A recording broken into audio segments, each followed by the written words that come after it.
এটা লিফট নয়, এটা চলমান সিঁড়ি। এটা চলমান সিঁড়ি। ফার্স্ট টাইম প্লেনে যাবো, জানি না কি হবে, ভয়ও লাগছে প্রচুর। আমার মুখ চোখের অবস্থা দেখেছো? কালকে সারাদিন বাসে এরকম অবস্থা হয়েছে।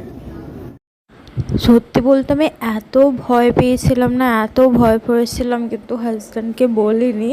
কিন্তু মানে ভেতরে ভেতরে আমি এতটা ভয় পেয়েছিলাম ওঠার আগে, মানে কি বলবো। এখন সময় চলে এসছে, এবার আমরা প্লেনে উঠবো। কিন্তু মানে জানি না ভেতরে আমার কী অবস্থা হবে।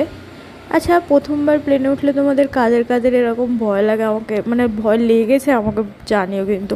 আমার তো বিশাল ভয় লেগেছিলো, বিশাল। মানে এরকম ব্যাপারে যে হাত পা কাঁপছিল, এরকম ব্যাপার একটা। আমার একটুখানি হলেই হাত পা কাঁপে।